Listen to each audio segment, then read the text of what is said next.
Gelo Ringange chaque fois si la Bissalo Belle Vie Candy bah ça va filmer Gay choisir à rater et bah comment mon abino moi suspect bah comprendre était Gay cho vas-y bah relation ni Gay choisir on a si la Bissalo pas en rater bah film mais je te donne un exemple 1000 views il y en a combien il y a presque $1 presque €2 presque €2 $1 et quelque comme ça. Il faut un annonceur ou un abakota pour que tu te retrouves avec quelque chose super quotité. Je te donne dans le moment de confinement dès la quotité de rebelle film les vrais mois la quotité de rebelle les émissions qu'on sort sur une émission montant au YouTube et Selinga c'est déplorable. Biso musala au dobe kufi poani. Biso les artistes se sont abandonnés à leur triste sort. Toi soutenité. Musala au to gagner la route to na YouTube. On se décarcasse n'a pas moins de bords na biso d'autres na kata YouTube pour te satisfaire public na biso. Donc hormis ngana bango to na ba relation beaucoup professionnelle et ça qui musala o ngana sala Belle Vie a donné des apports na ba film na ngai na ba face B suite gesho à tout na mbongo na mo ya propre poche. Rocambole par rapport à l'évolution du personnage depuis le épisode 1 ti ko komati na 34e épisode. Bon, je la poche à Gesho Moko. Mais le métamorphose du personnage et comme on a tout développé, c'est-à-dire qu'il faut avoir un jeep, il faut avoir un Gaïa, il faut tout ça de déplacement, ça demande de l'argent.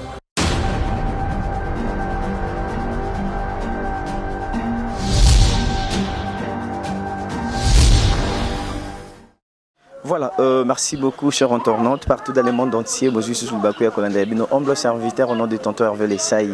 Mais ça, toujours aussi, Labino Moussala à travers cette émission, notre art. Notre art est une émission auto Yambel Rabino, artistes et musiciens, comédiens, tous les artistes, quand on a cette émission Nabiso, avec notre nouveau rubrique, une question. Et la surprise na kati ya émission Kaka Borolanda yango sur mon plateau je suis pas seul je suis accompagné avec un artiste et comédien oya CP Sarabino par rapport à Moussa na ndenga sala ko nom de Gesho Spono Ingange le vieux Rocambole auto développé na kati émission lelo je vous demande d'abord de vous abonner massivement dans notre chaîne HD Vision pour que vous rattrapez d'informations mon côté. Merci à toi boss Simon Loakou merci à toi sans oublier mon confrère Sego Kapanga merci aussi à toi héritier Djamba, merci beaucoup, hein. Merci à tous les chers internautes par rapport à la confiance. Bopé Sanga et Wabino Tonton Hervé. Héritier sans plus tarder, Fongolé Langa déjà n'a pas ça. Invité Nanga et à Lelo Mbote Ingange le vieux Rocambole. Bonjour. Hervé Lessaï, bonjour. Bonne santé. Ouais, par la grâce de Dieu, ça va. Par la grâce de Dieu, ça va. Malgré le confinement, pandémie, Moussala marché. Ouais, on essaie de faire avec. Pour tourner de manière clandestine pour tous satisfaire l'âme public de Libanda. Parce qu'il y a un mode confinement, il y a belé, tellement il y a trop monté. De manière clandestine, on essaie de faire mieux pour tout satisfaire le grand public de la biso. Difficulté zali bossa toujours quand la cause tourne. Ouais, difficulté zali parce que personnellement il fallait un tournage dans Rocambole mais moyen banango parce que Rocambole c'est un déplacement il faut tourner na Lemba il faut na madame sur Tambo na Victoire un peu partout na flat là sur na poso sala flat pe banga balingi rassemblement donc et endommagé biso moké donc yango dans un premier temps, on a préféré appeler ça fanatique dans un mois et l'eau mususu. On a le vieux Liverpool. Et on va bientôt là et puis voilà. Pourquoi on a ça mamka ndenge na yo yo vandi yo boulet, to vandaka boto suduki pour vieux Rocambole. Et puis ils ont le mot ils sont différents là ba film mususu biso tout ça là oh ils ont joué ces artistes belé saison par saison initiative non on est où t'es que web. Ben chaque personne c'est un cas d'espèce. Moi c'est ma manière de faire les choses. Ma préférence c'est le mot plus particulier pour Nangamo quoi. Donc et voilà donc Naboula qui le vieux Rocambole Naboula le Rocambole je me suis inspiré quelque part hein. Mais oublié sur le vieux Liverpool tout à quand n'est pas ça ma caméra donc Nangalo Mouza moi je me base plus dans la fait réalité quinoise. C'est plus intéressant déjà de voir la quinoa quand la réalité les la vie quotidienne au moment là qui ça paraît trop intéressant. C'est là où moi je me base. c'est par là que je peux m'inspirer. Il y a un parce que retrouver la quinoiserie. Ah, ça c'est purement quinois. Et voilà, donc beaucoup tani, le vieux Liverpool, Rocambole, c'est purement quinois. C'est purement quinois. Donc voilà. Et ils ont particularité dans la particularité nayo. Est-ce que tu es sûr par rapport à Bayamba qui le vieux Rocambole, le vieux Liverpool? Est-ce qu'il y a une différence? Bayamba qui ont Rocambole bien, Liverpool ils ont assez, Liverpool ils sont baki samili sous ils ont des. Bon, c'est moi je suis c'est-à-dire que je suis le producteur de mes trucs. Je leur propose donc c'est-à-dire que de marques qui n'ont imposé sous marque et le mot Nassali. Donc Nassali Rocambole, je leur propose aussi voilà Liverpool. Et c'est un peu aussi ça. Mais je sais que ça va marcher. Et les cas inaperçus. Non. Donc Nassali Rocambole, dans ça sous Liverpool. Parce que moi, je suis en suite. Je suis beaucoup tani. Ah, peut-être que je suis beaucoup tani. Rocambole suite. Bon, on a un peu suite pour Liverpool. Et puis ça va marcher comme ça. Et ce qui nous déçoit le plus, c'est que nous faisons des choses au moins pour gagner en région. Aussi, nous faisons des choses pour satisfaire notre grand public, mais en retour, nous ne gagnons pas comme des îles là. Avec Internet, là, YouTube, on ne gagne pas assez. Hein? Il y a un moment où on a disparu dans Internet. On a pensé que bénéficier de l'œuvre aux Abyssaux. Aujourd'hui, les Nigérians, Netflix, mais YouTube, c'est presque la gratuité. Je te donne un exemple, 1000 views, il y a presque $1, presque €2, presque €2, $1 et quelque comme ça. Il faut un annonceur, pour tu te retrouves avec quelque chose, tu peux quotiter. Je te donne un moment de confinement. Dès la film, vraiment, les émissions qu'on sort. Sur l'émission montant au YouTube, c'est déplorable. C'est vraiment déplorable. Moi, je me suis dit comment il fait. Moi, j'ai un groupe, j'ai des gens où on a coordonné, on a dirigé. Comment les gens peuvent se retrouver avec le miette au sur YouTube, et nous réfléchissons autrement pour notre œuvre aux Abyssaux. Donc voilà, merci beaucoup, cher internaute. Je crois bien, Bozo a vraiment émission, on a boqué Bignos avec votre artiste préféré, Geisho Spawn, le vieux Rocambole. Liverpool, les APK, je vais PK Liverpool. Ouais. C'est moi qui joue le rôle de Liverpool. Pourquoi changement à Bakombo Bongo? Au moins, tu es Liverpool, ça peut Rocambole. Ça dépend. Rocambole, c'est le personnage dans la pièce. Parce que souvent, je joue toujours avec les noms des Geisho dans des films. Mais je m'étais dit, ça marque comme Rocambole. Là où j'ai posé Rocambole, c'est dans un roman. Roman écrit par un Français en 1800 et quelques comme ça. C'est Poisson du Terrail. À comment un roman est la rage. Et plusieurs personnes l'ont adapté dans un film. Et moi aussi, je l'ai adapté à la manière quinoise, Rocambole. Et puis ça tellement que les personnages ont un impact ma cassi l'expression française rocambolesque. Et comment les aventures rocambolesques. Moi je me suis dit, je dois créer aussi un personnage, Liverpool. Liverpool, c'est une ville en Angleterre. Moi je me suis inspiré comme ça. Liverpool, donc personnage moro, il paraît aussi bizarre. Il a un comportement indigne dans la société. Et j'ai dit, je dois exposer cela parce qu'on connaît aussi moi, dans la société. On a exposé dans nos réalités, on est plus dans ça. Mais je ne pense pas que. Et bon, ça, Rocambole. Rocambole, c'est parmi mes films.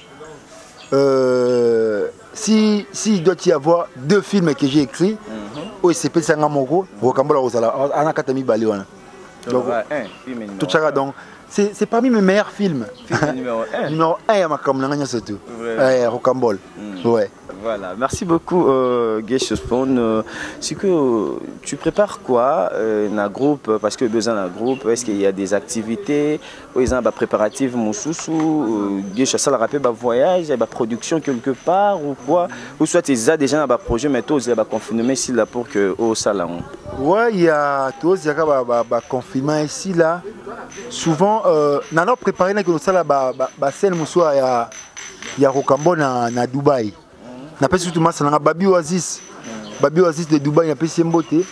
Na préparé ça ba scène mususu que Rocambo là akiko escroquer à partir à Dubaï. Dès on a ba cargo kuna dans la ba scène mususu na ça côté kuna. Mais tout c'est vraiment ba déconfiné, ba confinement ici là et puis tu bandine tout temps ça ma campagne là peut fond quoi. Ouais, en tout cas avec le groupe, tu as préparé film à Sika où ils allaient bouche bée. Donc tu es bara mamdi et puis sinon regretter que péchant à mon malade prompte guérison à toi ma chérie. Donc il y a un rôle principal où on a la fille où joué Baba Nakat. C'est péchant Black Line. Ouais, c'est parmi mes meilleures actrices en tout cas. Il n'a pas en tout cas. Prompt rétablissement à toi, Péchanga. Bonne guérison. Donc voilà. Il y a un film. Na comme na idée kutu, na bomba film ango, na sa mususu. Donc na zo pensé entre bouche B na Gesho raconte. Ni non ça la place où on a donc. Na comme président pour sa bouche B pour le temps il s'est rétabli. Et na ça na Gesho raconte et puis tout le monde. Qu'est-ce que ça pourra nous donner? D'accord. Merci beaucoup, Gesho Spon. Et Bele Bayeba déjà à Banzonzing, Bayebi, Oza Moutaro s'est présenté. Et Bele Bayeba Gesho Spon Banzonzing, et puis partout dans le monde entier, Bayebi, acteur Nabango, Gesho. Mais il y a des gens qui ont un peu parcours, il y a Gesho. Bayeba Kambala Moko Boye. Est-ce qu'il y a un poussé qui est Gesho? Gesho Azanani, Banda Théâtre Nini, Banda Groupe Nini, et puis le lot Ndengaza président Boye, Azo Salanine. Ouais, Gesho Spon, il a bandi théâtre en 2004. Oui, on a essayé de convaincre le grand public, au Batal Rabiso, dans ce public averti, où ils ont déjà comprendre que c'est dans les bons. Moi, déjà, au départ, avec les Nzonzi, je suis venu après. Mais déjà, qui n'a pas succès dans on a 2004, 2005, c'est-à-dire que nous avons joué déjà dans le groupe Modero, et nous avons 16 heures, mais il y a un succès. Dans un groupe, les gens ont Modero déjà président Gesho. Dans un groupe Modero, tu as un groupe de musique. Que ça, tu es en doule, mais on a joué président groupe, on a déjà président Gesho. Dans un crime, on a oh président Gesho, Kotabina, chouchouchoué. On a déjà président groupe. Et puis, déjà, dans Kin Basseri, on a joué et Tinda Kofi Olomide. C'est à travers le théâtre. Donc, à Tinda, tu as beaucoup de péchouana pour avoir un libanga. Non, on a crime, on a beaucoup de Kofi Olomide. Il y a créé ça, si ça, non, il y a un qui était la tête, Liboso, si, mais ça, il y a rage naki. Est-ce qu'on boit Kiango, déjà, parce que Kofi a bien ça, Saï. Tant que c'est fils qui m'a pas mon conzi. Na danger des morts. On a peine à boire qui est siko. A tini ba ben mais manga ti na mon fléri. Ngamo ya dans kenabi ah. Moi ça me dit que tini ba ba ko ba ben kuna to kenas ko kuna au moins na ba danseuse na ye mo reprise. Ba fanatique na siko. Ba pechongo donc c'était pour moi une fierté comme on a un grand musicien de notre pays Kofi Olomide a ben siko chez. Ah c'était une fierté pour moi donc déjà la kin derrière va succès à lui. À un moment donné donc na kataka télévision pour un chic. Chic dans un peu art. Le théâtre au sens noble du terme, les cinémas, la danse. Moi je suis interprète de formation. J'interprète tout rôle de la vie. Il y a un rôle monté pour échapper. Et puis après un moment donné, chic na combien d'années terminale, na zone c'est Duce kana modero. Il faut zonger la scène, la télévision. Parce que na kasa télévision na cité a ba star na ina ba boya nga mabe na ba prof oya na chico na ba teinture ça c'est quoi ba mon là tu es trop cité hein ça c'est quoi donc ba ramener na professionnalisme étant na comprendre ngo na lona goût à télévision na comme plus penché dans maman chic plancher pendant le théâtre et j'ai eu à faire un an na ba ina na biso parce que biso ça là 3 ans na jouaka na ba journée moko boye ba journée scientifique ba grande journée à ina devant un professeur et ça peut être la haute aux allées le quoi déjà que fait benga relation ni pende bozara bango isa et katana ngo ils rappellent qu'un jour un to bozara relation musuna ko et ceux qui la biso ka ba c'est bon donc on est ka ba c'est après on a que ça la mixage à longitima à cause ça la mixage à longitima na mikili et ceux ka bongo bon biso to ba artiste na kota na pala ba tout sans audience. Là, je peux les locaux, mon pote, on a Rocambo, on a Kinabiso. Là, je peux parler à la biso. Bon, relation les Catalans jusque là, bon, tous ont été sous-soutés parce que. Vous avez courage à bimer le Kofi et moi. bon na il faut reconnaître il c'est un rappel kengande moto benga kaboye je sais pas trop na ko ça ngote vie na rappeler yo moto benga ngabo tout là na banga rappeler mususu hein yo biga mama ara ngondera mutu pa ko Jimini ndelo ba masa na Pierrot ndombasi ba Jimini et moi je suis pas trop moi je vais là où je suis honoré que là où je suis toléré. Nangana qui place au bas honoré nga, qui place au bas toléré nga. Mais j'ai na aucun de l'homme sur le qui n'est qu'à bongo.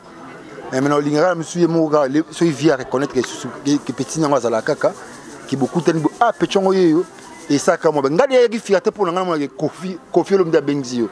Ils ont fierté pour nga un grand musicien de ces pays, un musicien intellectuel d'abord que je félicite beaucoup, qui dit tout haut ce que les gens disent tout bas. Kofi Olomide. Et c'est sans complexe. Déjà, c'est ce que j'apprécie en lui. Donc, voilà. Voilà. Merci beaucoup, Guécho. Comme une rubrique n'a pas de questions, et ça a bien. Question autant à pour répondre à réellement kaka au salango. Et ça, c'est une question simple. Donc, il faut le cas papier, autant yango, sur la commune. Question.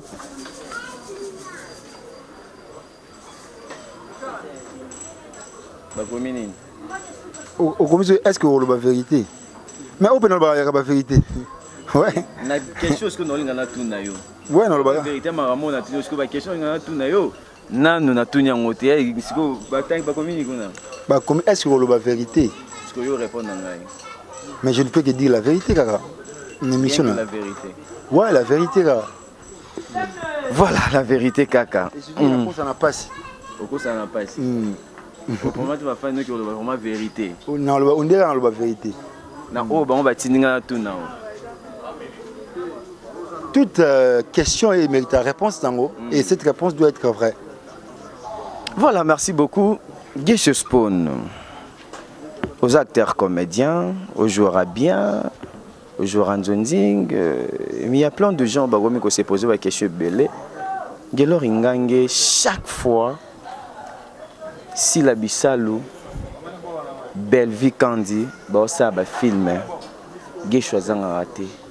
Et comment on a bien moins suspect, il comprendre que Guécho, la relation ni Guécho on a si la Bissalou pas raté un film naé, toute relation ni on a Belle Vie Candy pas raté un film naé. Vous savez l'art c'est une méritocratie. Si la Bissalou, Belle Vie Candy, ce sont mes na Belleville Kandi. Belleville déjà je l'ai connu depuis Lina. Hein? C'est ma consort de Lina. Donc ngai na makambuana eza art ona salaka. Je cherche à le faire bien. Yango esa ki yé à reconnaître musala na yo. Na biso na bidi. Atana ba rôle o apesanga ayi kitanga pesanga rôle na sepelise. Moi je suis interprète.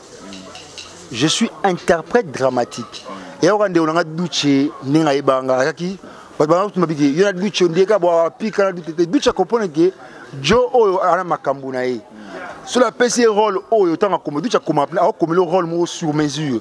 Amna Gesho Salango. Belleville c'est de même. Tant qu'on bengo tant qu'on est tourné, j'ai habitué. Gesho, c'est un rôle, rôle. Voilà, on a Pesaka le maire, on a moko.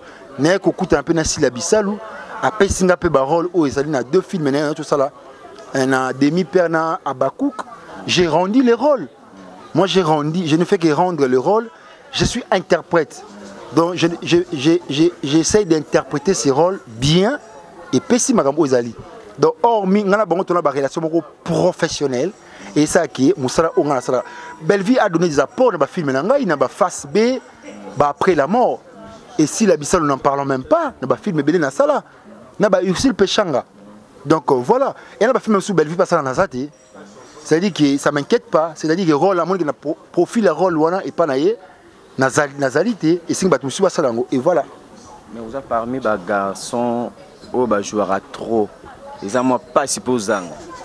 Ben souvent oui, mais il y a des films super nazanga, mais et c'est parce que à comprendre que lui il a fait bien son travail. Ils ont Rien. Relation professionnelle. Il y a de trouver un terrain que Joe jouera bien. Pas en relation professionnelle. Ce sont mes sœurs.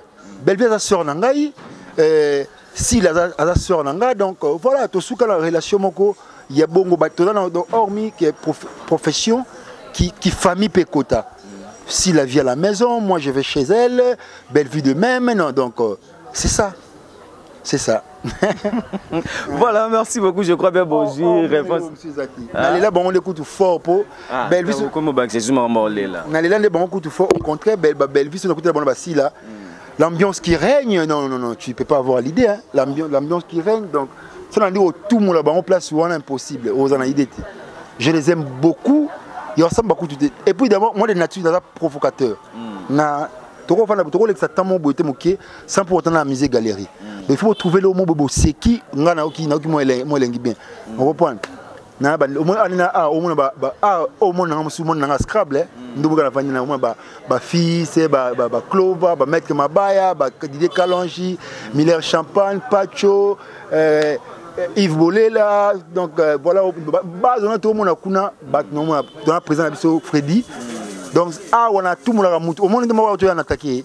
Fouter, donc, on a vu dans la maison pour créer plaisanterie. Bon, puis, on a une touche mot et comédie. Il y a ce petit rôle avec sa touche comique. Et moi, j'adore la comédie, mais j'aime bien poser ma comédie, car il n'y a pas la comédie hors de ce qui est naturel.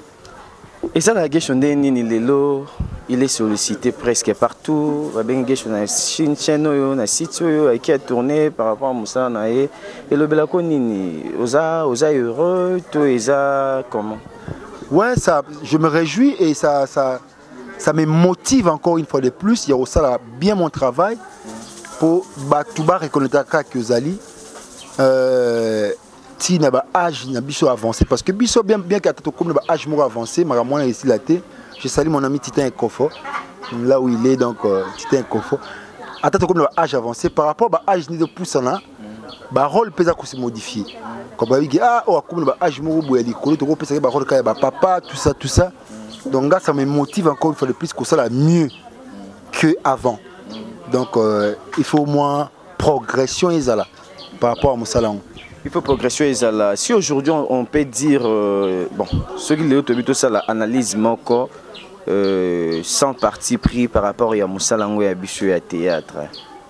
Que dirais-je vous? Ils ont marché bien, ils ont ici comme encore, tout est zongi sima, tout est koufi analyse mon selon Moussa Lango. Koufa tellement au Saranate, on ne gagnerait plus rien. Ce travail, c'est un métier noble. C'est un métier noble. Nous faisons partir, tu sais, le théâtre tout comme le cinéma. Le cinéma a rendu l'homme citoyen du monde. Il n'y a pas plus grand ambassadeur que la culture. C'est-à-dire que aujourd'hui, tout le monde américain, nigérian, indien, jamaïcain, c'est à travers leur culture. Michael Jackson a vendu la culture américaine à travers sa musique et consort, Bob Marley. Tu sais, Bisso, Moussala, Koufi Poani. Bisso, les artistes se sont abandonnés à leur triste sort. Toi, soutenité. Moussala, tu gagnes la route, tu as YouTube.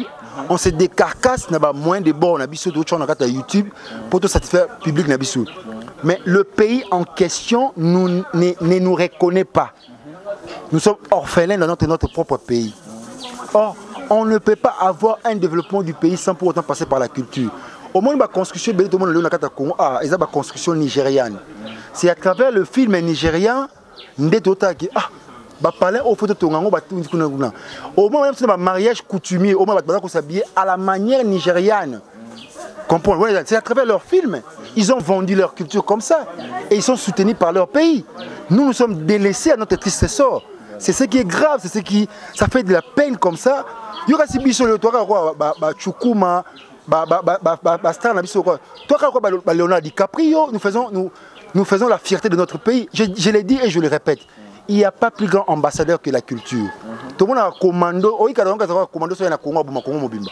C'est pour Obipoani. Pour le filmer, on a Assimi Monduki à Gaïa, à côté d'un bois moboyé, Bomete Kayen, et commando à Makas Narambo. C'est à travers leur culture et notre culture.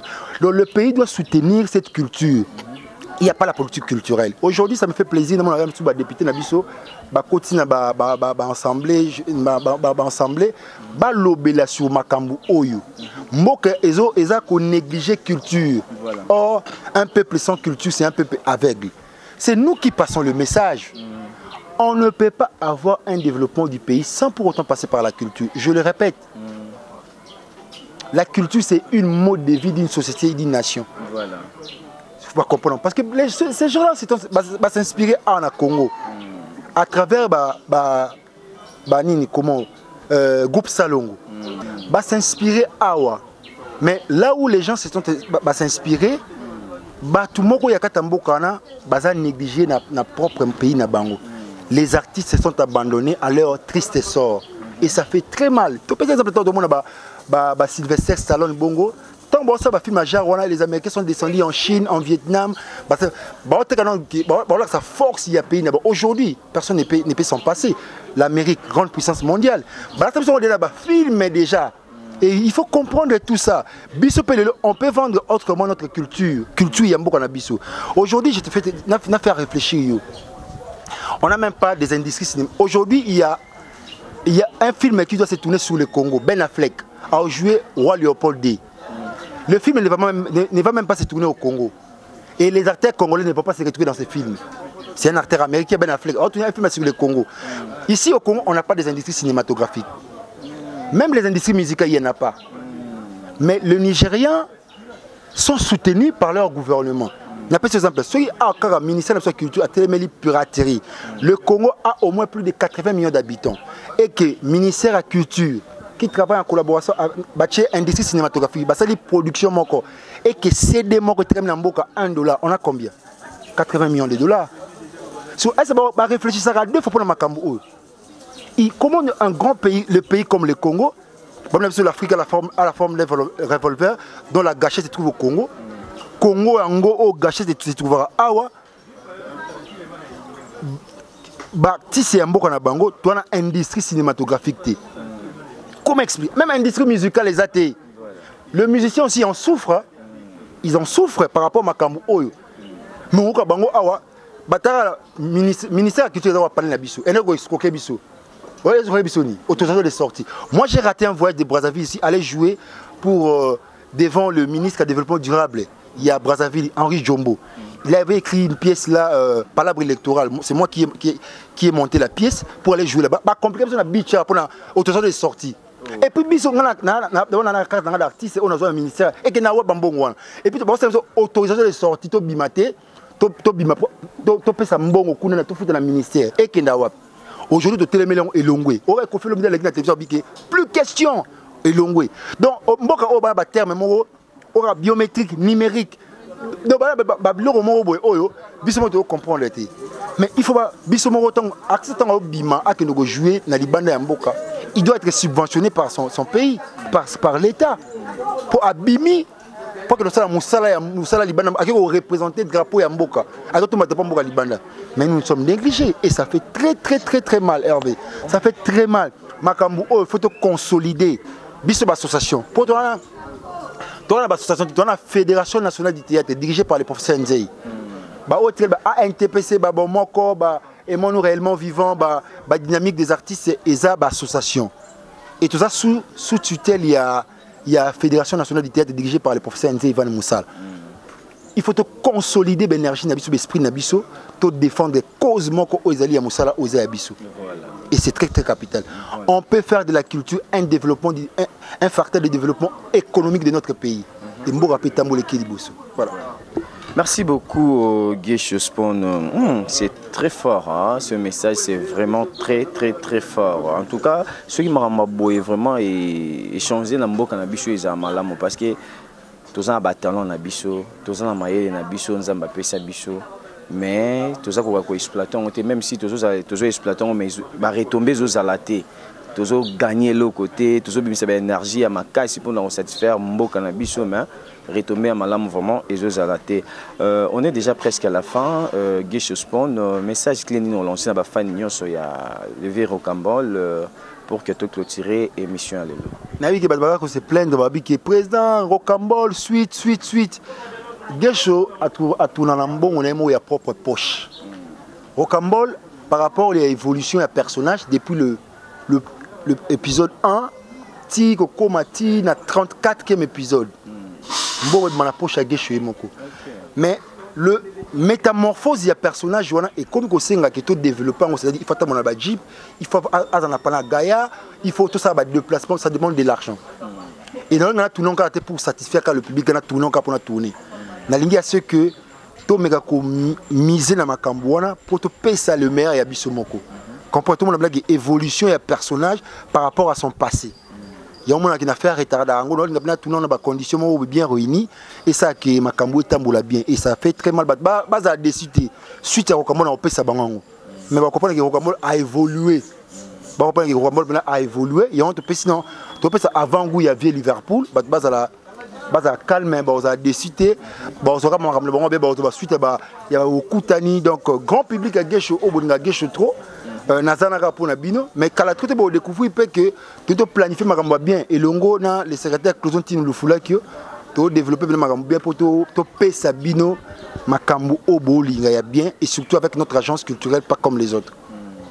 Voilà, merci beaucoup Maramba bien et bah yamba encore à la montée maman numéro de téléphone là-bas tout besoin besoin de soutenir Gesho Ingange et puis bah remerciement non mais pas banane. Ouais, numéro de téléphone plus 243 994 088 661. Voilà bah Gesho Yemoko donc bah tout balinga Gesho Libanda na pesi bino bambo théâtre Eric Kola motema Meli Vaikola hein Abdul ABD Abdul ABD na kata France wana.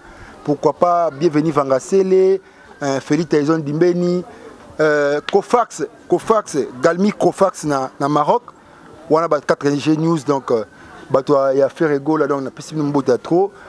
Base d'angagno surtout Zéfi Makumbu na tona na kata Canada na mona David Lufiaou na moni ba Jerry Kuku Motomoko bien Sizodor Mujahideen.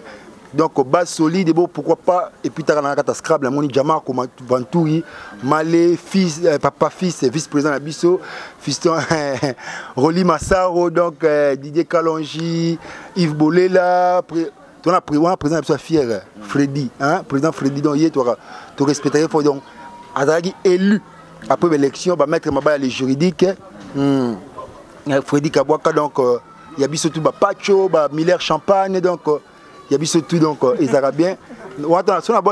Tita et Kofo, c'est mon ami. Donc ça c'est la grande famille.